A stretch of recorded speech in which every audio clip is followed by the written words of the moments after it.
My story is about disease and death and shame. And it's about overcoming disease and death and shame. So I'm in my 30s, it's the 1980s, and I come out as gay, and then almost immediately afterwards, I get infected with HIV. It's a calamity. I'm a queer man, the shame of being queer in apartheid South Africa, and now I've also got possibly one of history's most shameful diseases, HIV. And I keep it a dead secret.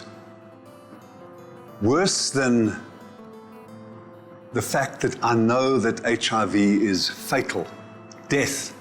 There's no cure, there's no treatment. People in the United States are dying. We don't know yet, but people in the Central Africa are dying. We discover that within a few years. Worse than the death sentence is this terrible shame. And I keep it secret. For 12 years, I keep it secret. And I become a judge. I've worked in HIV. I've worked with people with HIV, mine workers' wives, done policy, done activism, done court cases. But my own HIV has been my own shame, my own secret, my own fear. And then, after nearly 12 years, I fall sick. And death is facing me. And it's at the point where, by sheer good fortune, by sheer timing, by sheer cosmic luck, antiretroviral treatment had just become available. Very expensive, but I had the salary of a judge, so I could start taking it.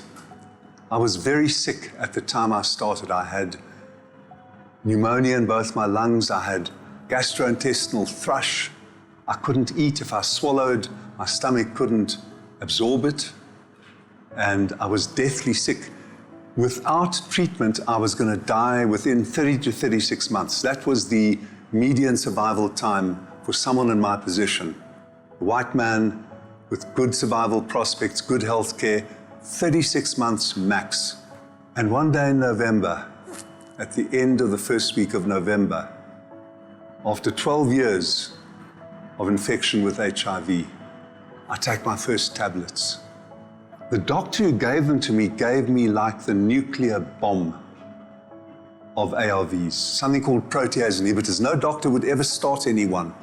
Many of us now, 13% of us in South Africa, 7 million of us have got HIV. Many of us, most of us, luckily are taking ARVs. You never start anyone with protease. I started it. So it made my stomach work violently twice a day, but I started feeling better. It was the most extraordinary thing.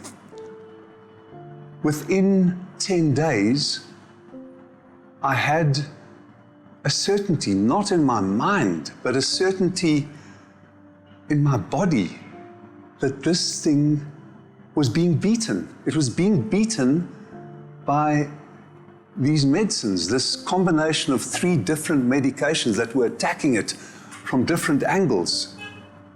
And it was the most extraordinary feeling in my life. It was just astonishing. The first thing that happened is that I got hungry. I got incredibly hungry. My thrush disappeared. I'd been on antibiotics for the PCP pneumonia, but I started eating all the time. I'd lost 15 kilograms. The second thing that happened I can't talk about, because none of you have sex. But I got a sex drive again after a long time. And the third thing that happened was a very important thing for my life.